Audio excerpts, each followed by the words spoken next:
Thank you for being willing to stay till the end, the very, very end.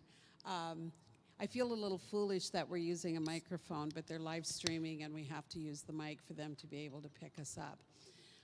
So again, thanks for being here. We're going to talk a little bit about some innovative models in North Dakota and give you some ideas that maybe you can take back to your communities on how you might be able to implement some childcare programs. My name is Deb Nelson, and I serve as the administrator for an organization called Vision West North Dakota. And how many of you were at our Tuesday session? About half of you, okay. So I'm not going to go into my whole spiel, but for those of you that weren't there, Vision West North Dakota is an organization that works on quality of place and long-term sustainability for the communities in our energy-producing counties in western North Dakota. And we were charged with developing a long-term regional plan to address what western North Dakota thought were their biggest issues and priorities. And when we went around to the 19 counties, and we also visited over 62 communities to get input from citizens, we found that childcare was either number one, number two, or number three as far as priorities and issues are concerned in western North Dakota.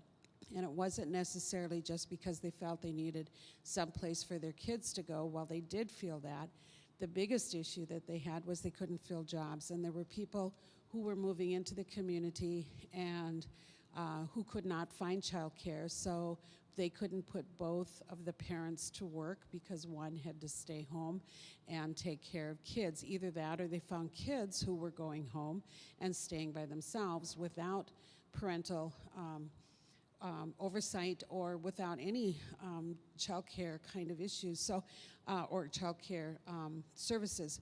So it became a real workforce issue for us as well. In fact, that was the main reason. We finished that plan in 2014, and then in 2019, this year, we went around again just to update, thinking, you know, we've probably made a lot of progress in a lot of areas.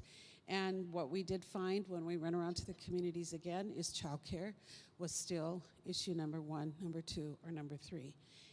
And then we learned, we thought this is a western North Dakota issue.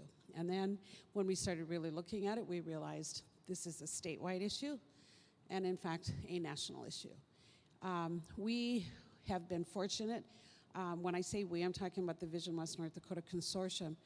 We've been very fortunate to partner with an organization here in the state that you are probably aware of, Childcare Aware North Dakota. And they're going to be doing the majority of the talking today and giving you some examples of some of those programs. I've been working with Verla Young and Kay Larson from Childcare Aware for a couple of years, probably, and we've been trying to come up with ways that we can make our citizens understand what they can do, help our communities understand how they might be able to help with childcare facilities, because it really does take a partnership to be able to make those work in a community and keep them sustainable. So I'm going to turn this presentation over to Verla Young. Verla is the Community Engagement and Building Quality Coordinator for Childcare Aware ND. She also is kind of in charge of all of the startups across the state, and she has a staff that helps her do that. She lives in Jamestown. We're very fortunate. We hold all of our meetings in Vision West in western North Dakota, and she drives from Jamestown to come to our meetings just to keep us on task with childcare. So we're very pleased to be able to work with her. So with that, I'm just going to turn the rest of this over to oh no, I'm not. I'm going to, she did bring some staff with her, and I have a better bio on them than I do on Verla. Mariah is here. Mariah Dodds has been a consultant with Childcare Aware for the last 8 months, and she covers all of western North Dakota. Mariah has worked in early childhood For almost 20 years, she taught preschool for 8 years, directed a child care center for 11 years. She has a bachelor's degree in elementary and childhood education, and is a parent to 3 boys, so she is becoming quite an expert on football, wrestling, hunting, and fishing, in addition to childcare. So Mariah will talk a little bit about some of those Western North Dakota programs. Carrie has been working with early childhood for the past 30 plus years. She looks like she's about 30. Carrie is a graduate of the University of Texas, Austin. She has a degree in applied learning and development. And during this time, her role has changed from teacher to director to consultant. She likes working in a field where each step has been a learning experience for something new, and you find that in childcare pretty readily, I know.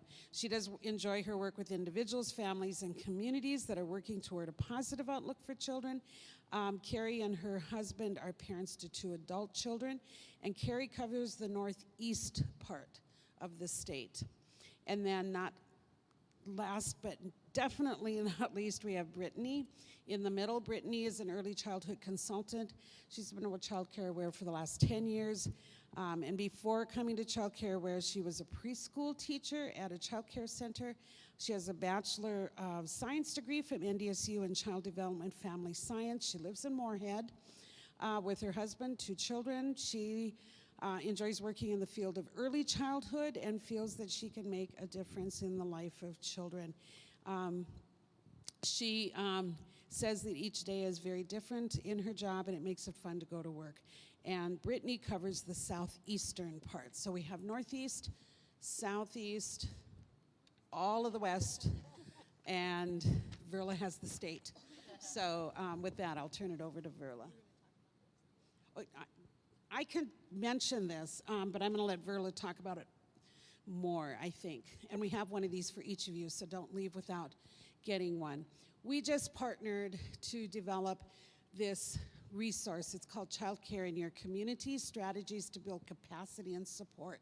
And so this is for community leaders, county leaders, and people who are interested in starting a childcare facility.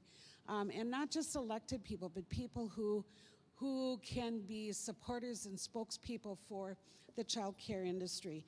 And it's a lot of information about how the communities can partner, what childcare facilities wish they'd known before they started, what they've learned since, some of their challenges that we should be aware of, and all who want to start a childcare facility should be aware of.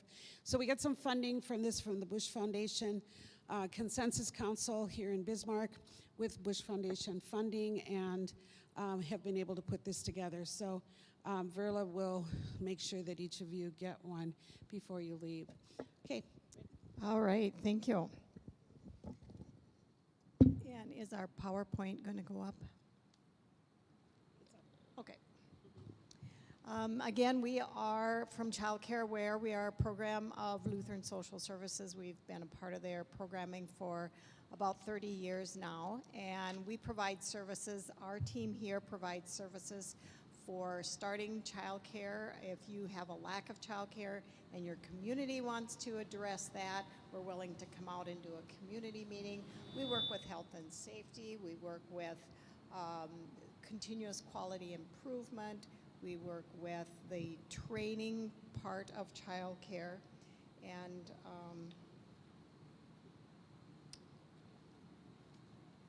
the professional development. So.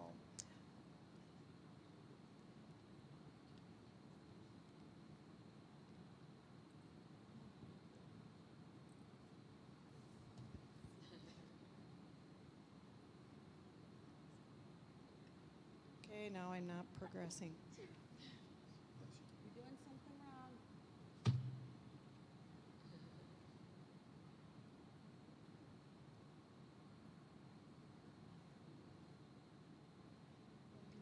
And that's who we are. Which one was it? So today we're going to just kind of talk about childcare is a workforce issue. We know that. It affects communities across the state, like Deb said, along with housing and infrastructure as we did community meetings, kind of following Emily Brown around when they did the Main Street meetings in various communities.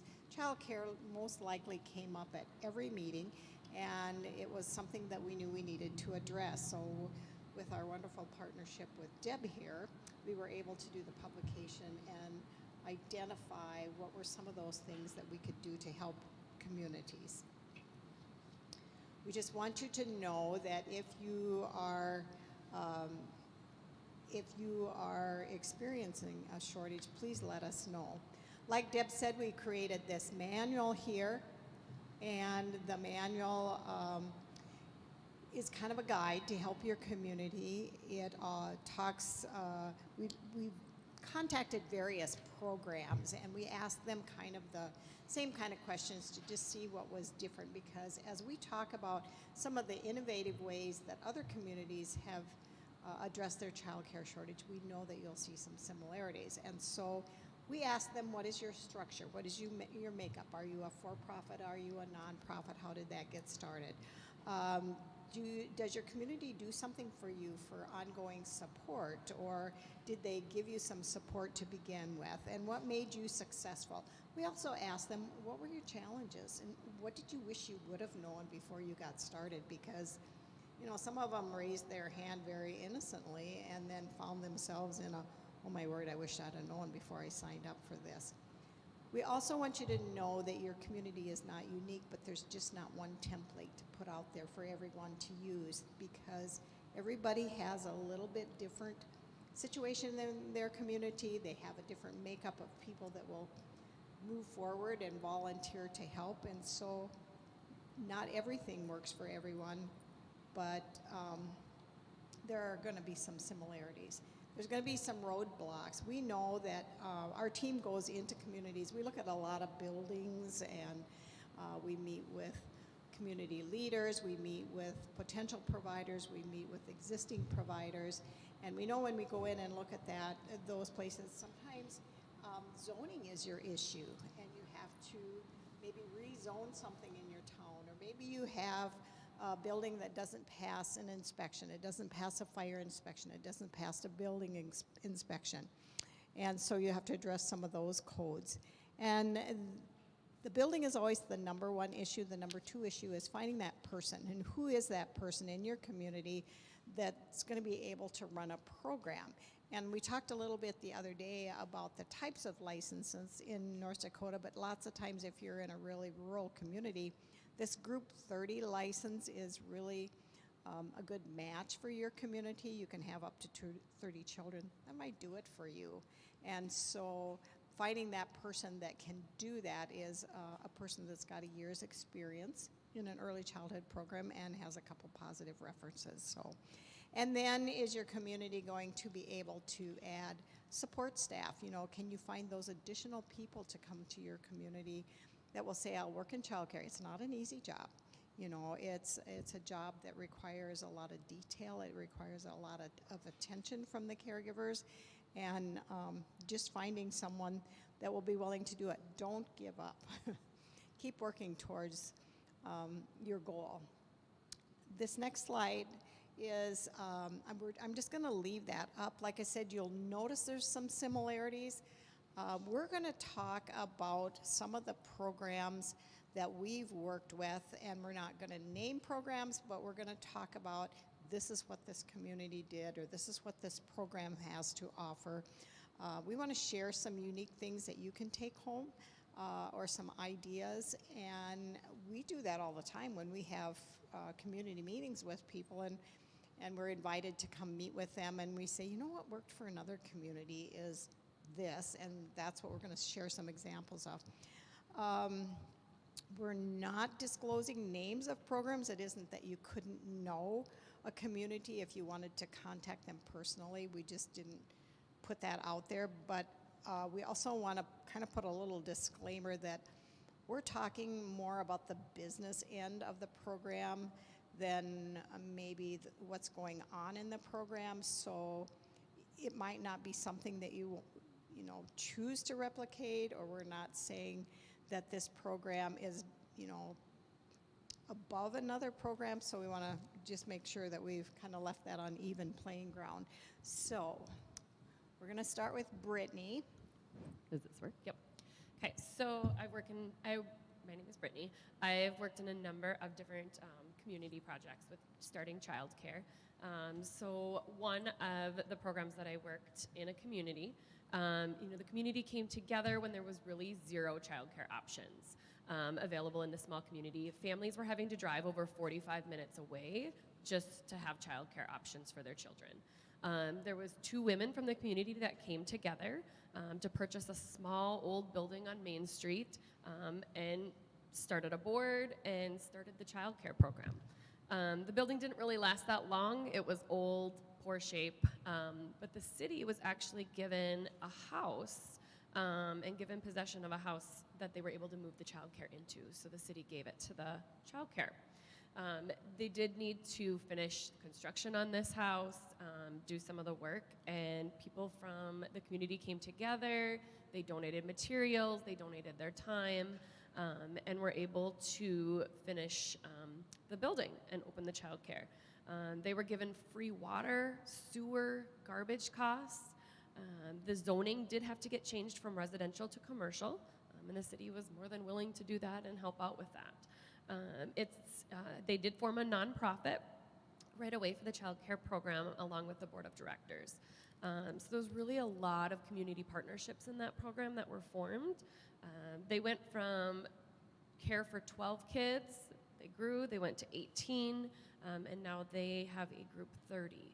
And they're really able to meet the community need, and they're 100% full with kids.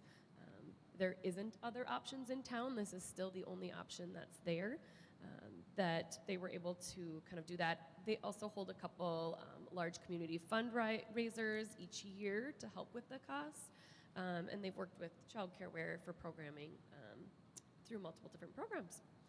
Another program I've worked with, it's similar to the first one I mentioned, that the community did a needs assessment, and they found that childcare and the local grocery store were the top 2 things needed in the community. I think the grocery store either had closed or burnt down in that community. So a small group of local residents came together and said, we're gonna do this. We need childcare. They formed a nonprofit, they formed a board, and the 6 of them got going.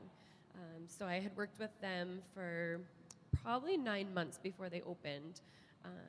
They were able to raise a large amount of money in a short amount of time that helped them really open this program. The church in town is actually giving them the space to use in the church because they want to be able to help meet that need in the community. So the church is giving them the space. The program just has to help out with costs for some of the electricity and internet. Pretty minimal to be able to have that space and do that. They opened the program actually just in September, and now they're really filling the need in the community for childcare. The group board that came together has actually purchased a house right behind the church that by next fall they hope to have renovations done and move the childcare into a house and kind of have their own space in the community. But they've had a lot of community support and are really able to meet their goals that way by using the community members.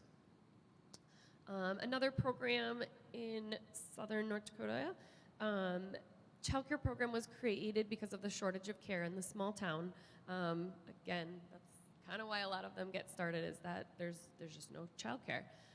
A group was formed. Again, this is another nonprofit with a board. They built a building the board built the building to then rent out to someone to operate the childcare in. So they made the space and said, we want somebody to come in and run a childcare in this building. So they were able to use Department of Commerce funds and did a lot of fundraising and grant writing to be able to pay for the building. When the program opened their doors, they announced that the $500,000 building was completely paid for. So that was huge. The program's been able to benefit from local grant dollars that were left to the community from 2 area businessmen that donated millions from their estates when they passed away. In this program, the director of the child care is actually an employee of the school. And they're able to do that, or need to do that, because she's able to then receive all benefits with medical, everything is paid through the school. The owner of the child care reimburses the school for those costs. So she 100% reimburses the school, but the school has her on the payroll because as an owner of a child care, she wouldn't be able to offer her those medical benefits or any of those benefits she gets. So it's a neat partnership that they have with the school to be able to have those benefits in place. The last one that I've been working with, it's a for-profit group. This one started as one center in a community that was in need of childcare due to some other programs that had closed. It is a husband and wife, 2 owners.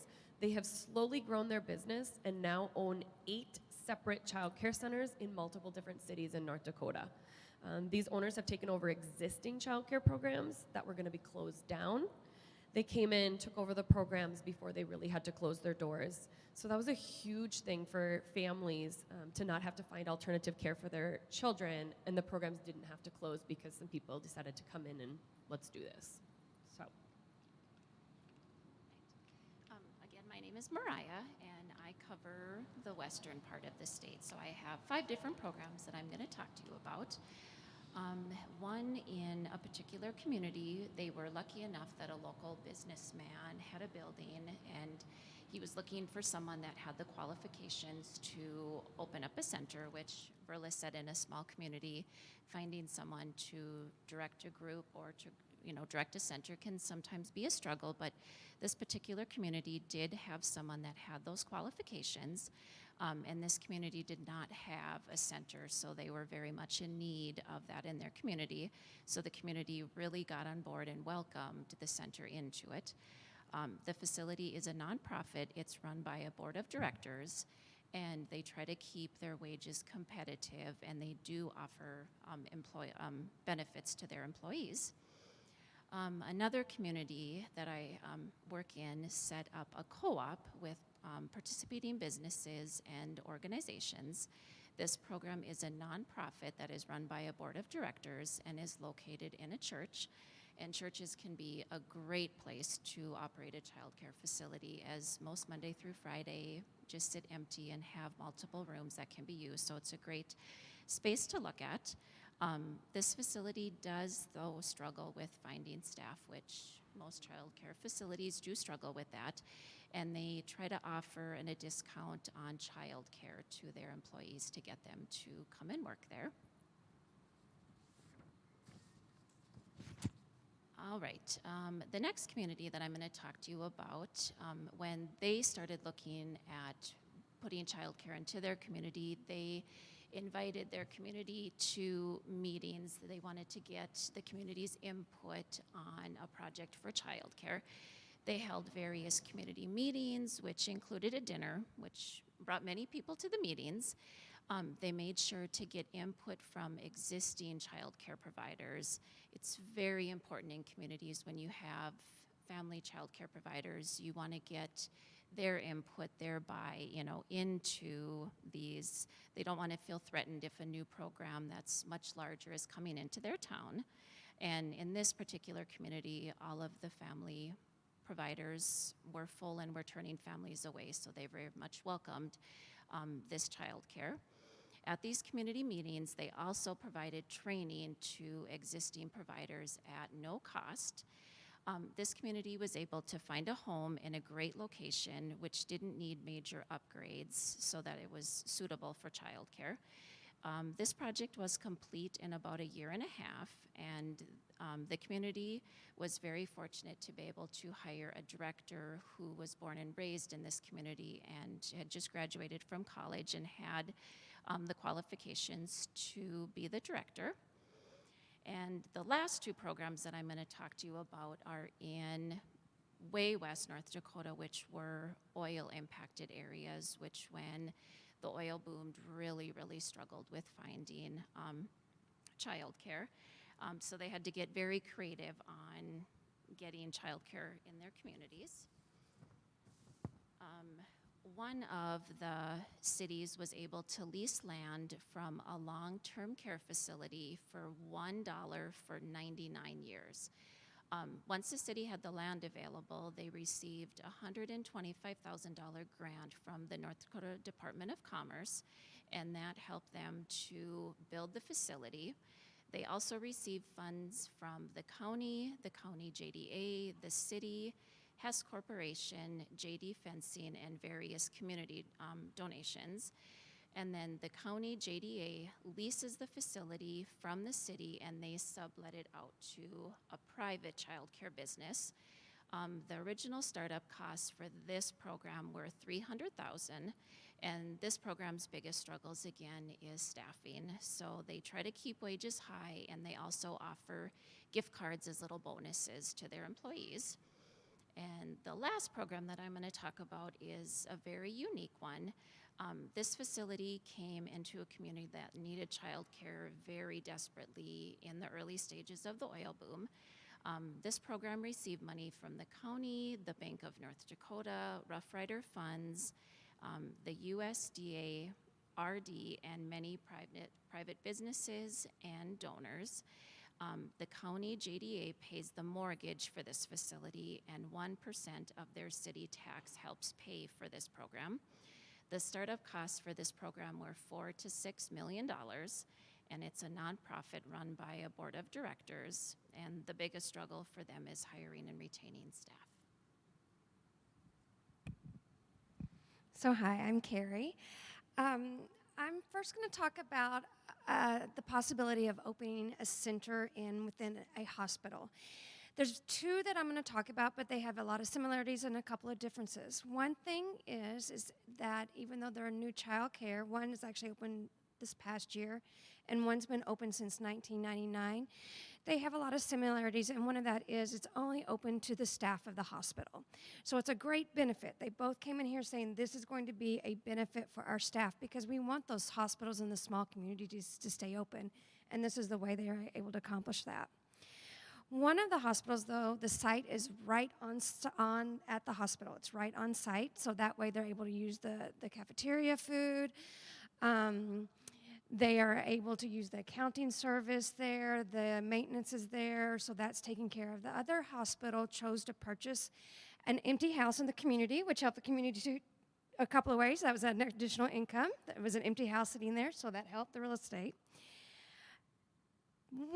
The other thing is both of these locations, the staff of the child care or staff of the hospital.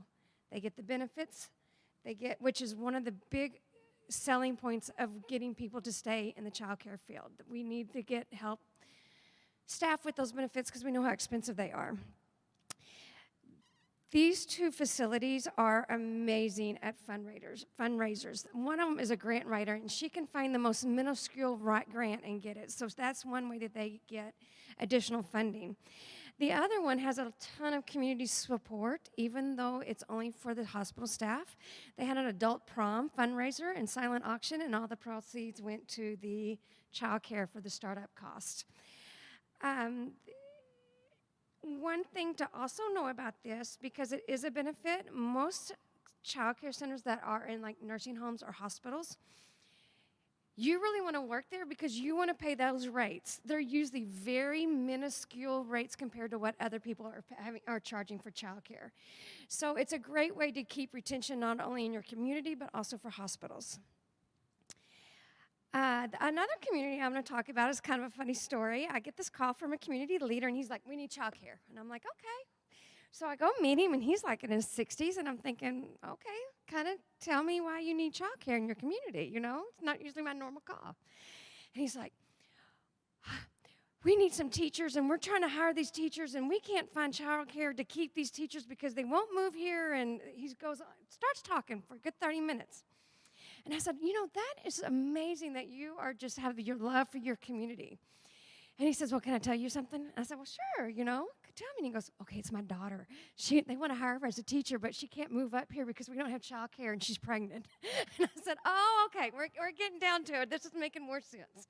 So what he did is he partnered with the Catholic school, and up there they had an old Catholic church that's only used, an old Catholic school that's only used for CCD on Wednesday. So they are renting out 2 rooms and gave them some land for the playground area. Sometimes when you get people coming in and starting a childcare, it's a lot about education. The church kind of had dollar signs and said, we can charge this much for rent. Cha-ching! And I was like, oh, no. It will not be successful. You have to really be realistic with your rent. So they wanted that childcare so much, they did a lot of the renovations. And they dropped the rate of the rent to make it successful. It's been open a little over a year, and they went from a group 30, and they're just now going to a center because they're expanding in a community, and they're going to be licensed for 45. One thing that's also funny with this center is they did a couple of creative fundraising things. The largest donator got to help name the center. Well, guess what? It became a marketing tool for the company that gave the largest donation. So they incorporated that into their name. But I was meeting with them, and I was like, oh, let me tell you about some small fundraisers. And I was telling them about selling sheets and other things. And this leader looked at me and said, we're doing a meat raffle. And I was like, what? Kind of tell me what that meat raffle is. And he's like, okay, they kill some animals, we sell some tickets, and we raise tens and thousands of dollars. And I said, okay, go do the meat raffle. That's better than the sheets any old day. And they ended up raising about $35,000 to get this program started. So, but they are continue to work with us. They keep in contact with me, and if there's any switches or changes, they always work with us throughout the process. The other program is a very unique program. It is literally in the middle of nowhere. There is not a house in there. It is at a school that is located between a whole bunch of different communities. So they wanted to set up a child care in that area for a couple of reasons. They couldn't find after-school care. There's no homes. Most people worked 45 minutes away, so they were having to take their children to a location away from home. They contacted us and they said, you know what, we want to work with the school. And that's always one of the first things. If you're thinking about opening a childcare in your facility or in your community, have you contacted the school? That's my number one question to you.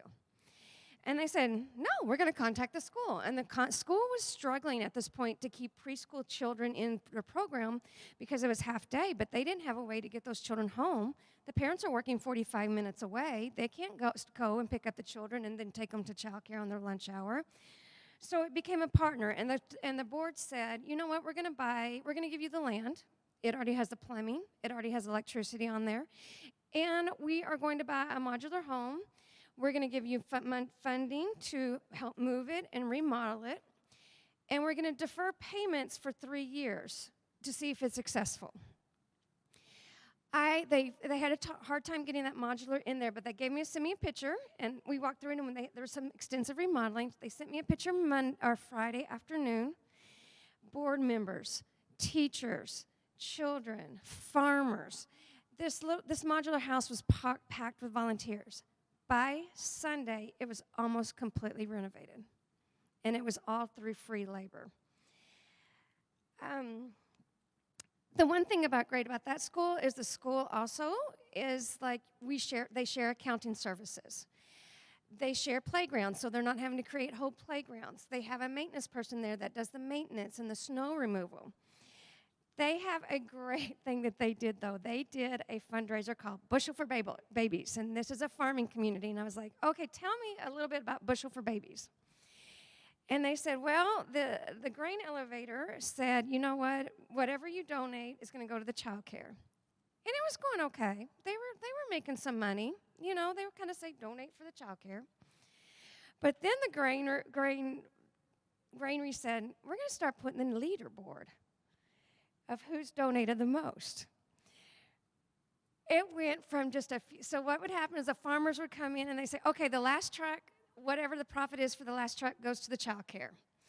And they're like, oh, Smith is a leader? Oh, no, the last 2 trucks from my farm are going to be going to the child care.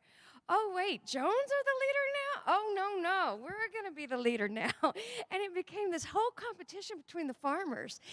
They raised in one season $27,000 for this child care. What was amazing about this is this very small community, very small, had a church that said, we want to support this. So the church came in and said, we will do $20,000 in matching fund. This community went through donations went from, in a year, opening to a facility that is completely full. And what's amazing about that is when we did the Main Street Initiative, they were there, and they always used to ask you, what about your child care? And they were like, and I was there with a whole bunch of the board members, and they were like, we've got it. And we are amazing. And let's tell you how we pulled this child care together. The other thing is they were not afraid to get their family involved. So one time they were a 50, they're a nonprofit. So I said, a lawyer was there. And I said, you know what, I'm not real familiar with that 5013C. You know, tell me a little bit about the process, because I'm still learning too. And he was telling me, he was a very nice gentleman, and I said, you know, how much does it usually cost to do a 5013C? Because they're always asking me that. And in walks his son. He goes, oh, we got the family discount. And he goes, let me introduce you to my father. And I was like, nice to meet you. So they really pulled in the community to do a lot of the different aspects. The other one I'm going to talk to you about, though, is a for-profit. This is kind of a sad story, but it has a happy ending. This community had a nonprofit childcare. They purchased a building. They tried to make this go, and it was very challenging. So they ended up having to close their childcare. What happened was an individual came in, and the city said, you know what, we're going to charge you minimum rates.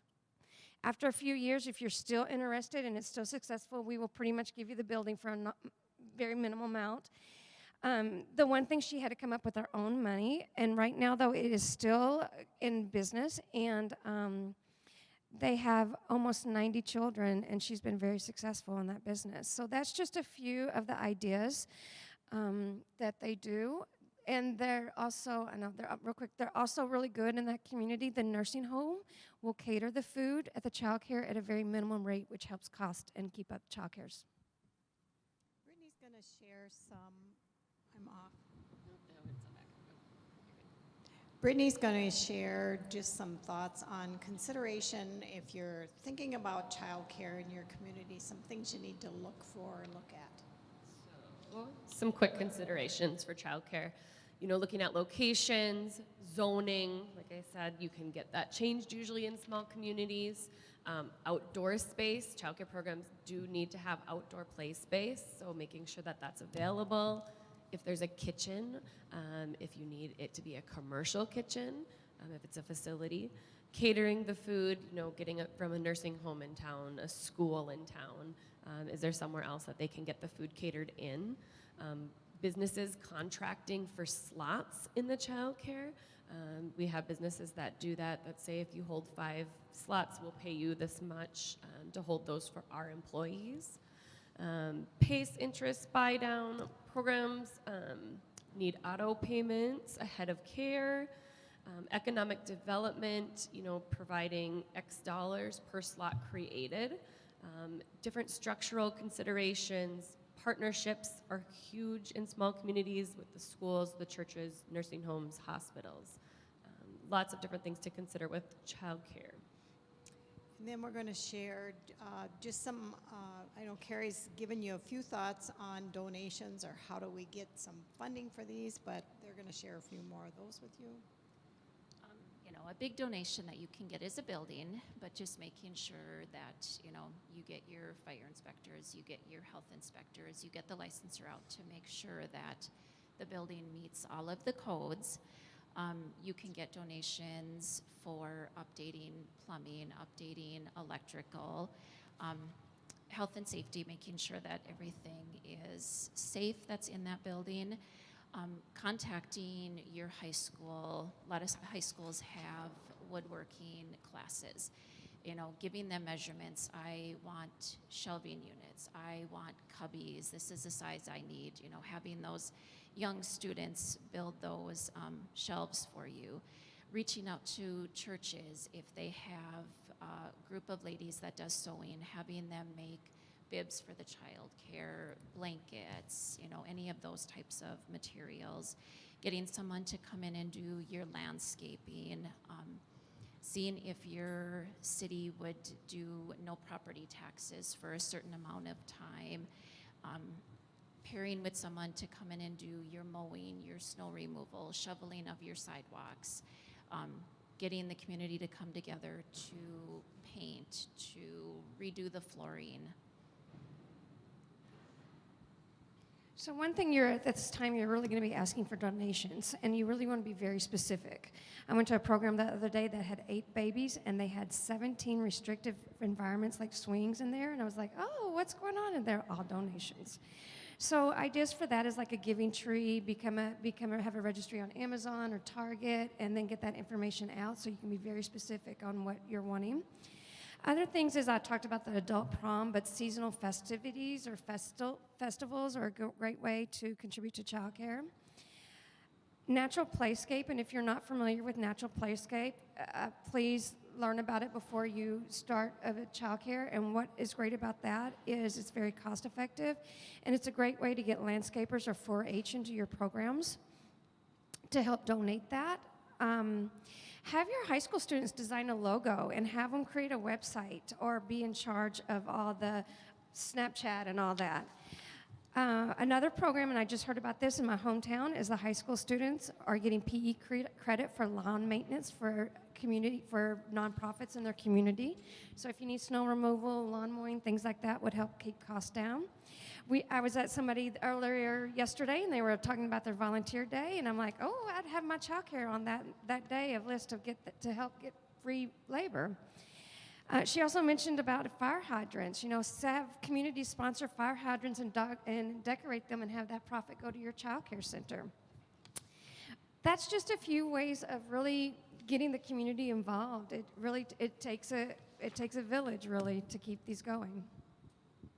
So before we let you go, we're going to make sure that everybody's got one of these, but in here we've given you some childcare models. Like I said, are they for-profits? Are they non-profits? What are some of their successes and challenges? We talk a little bit about the terms for financing of primary and secondary funders.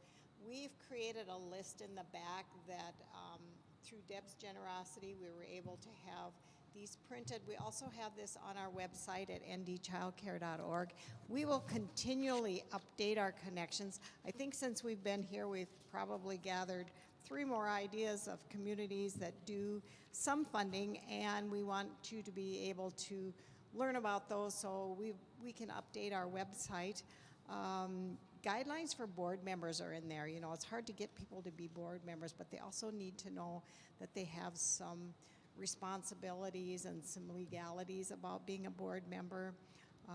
Some attraction and retention strategies you'll find in there, some fundraising ideas, and then the listings, and we've listed them in there in your economic development regions. We hope you've gathered some ideas today about childcare in your community. We for sure want you to know that we're available. We have some sheets up here, but we've got our business cards along if you'd like a business card from us. I just want to make sure that if it's your issue, that you are persistent and you're going to hit roadblocks. Many, many years ago, there was this farmer by the name of Noah, and he was given this seemingly insurmountable task of building this large water vessel. And he didn't really have any guidelines, and he didn't have any experience. He had a lot of naysayers, but his persistence was there, and he was successful in the end. And I just want you to all go home and be the boat builders for your community, because children are a huge investment of getting young workers in our communities. Who's going to be at your school? Who's going to be at your nursing home? Who's going to come back and run your businesses for you when you're ready to retire? And what is your plan for those types of things? So investing in childcare is not just an investment in children and families. It truly is an investment in the building blocks of your community. I want to thank you. I want to thank Deb for her help in creating the resource.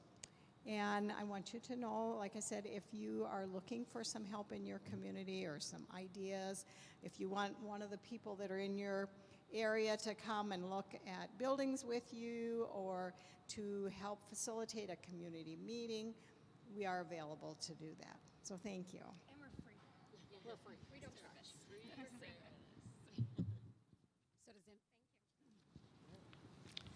So Does anybody have any questions for these ladies? Yes. Mylan Tufty from the Department of Health, and I came in a little bit late, so my apologies.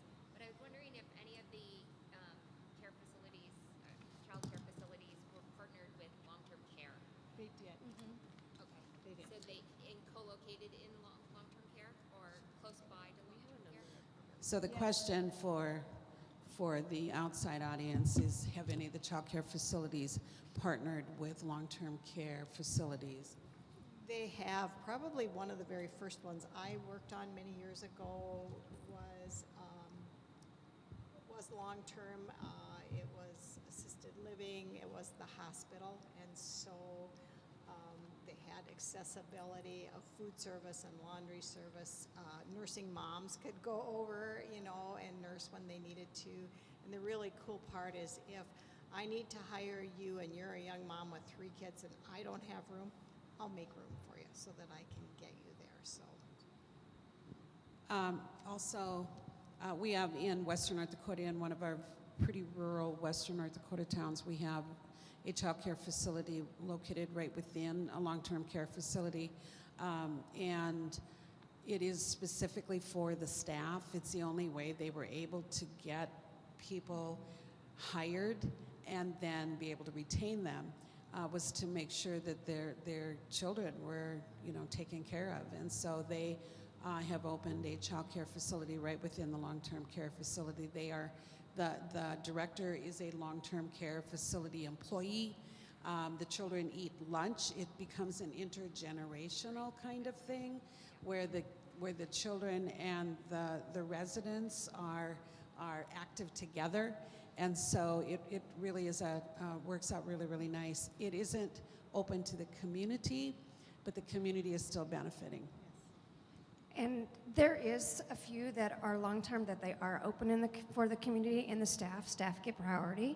What's great about those is we work with one, and they have the 2 fattest lab dogs ever because they have free reign, and so they come and help clean up the floor after lunchtime, and the residents stop by and visit with the children, and they created a natural playscape where both the residents and the children can enjoy time together outside. Any other questions? Okay, with that, I really encourage you to take a look at this and then follow up with these ladies, because they really can help you with any questions that you have in your community.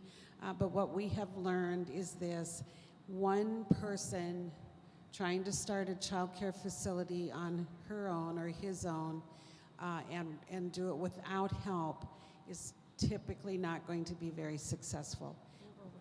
Yeah, it becomes a huge challenge, and what we have learned is those that are most successful are those that have volunteers who can help them and who have partnerships in the community, whether that be the city provides a home, or it's within another facility in a school or a hospital or something like that. The biggest challenge our child care providers have is providing a living wage and benefits for child care providers, for the workers. And so if we can get past that challenge, I think we'll do pretty well. And in Western North Dakota, that challenge is even bigger. So it's tough. We need those partnerships, and these 4 ladies can help very much with that and giving you ideas. So. Okay, I think with that, unless there are other questions, yes, Kay. Survey up on the table that was done a couple of years ago, so you see that also. Do you have the price of care? Yes. Report? Yep. So every year Childcare Web America does a price of care report, and so you'll see that although childcare is expensive, childcare providers aren't making a lot of money, so you need both of those pieces. We also have a state profile, but if you go on our website, you can see childcare information for every county. Yeah, I would encourage you to go on their website. It's just a wealth of information, and it's unbelievable.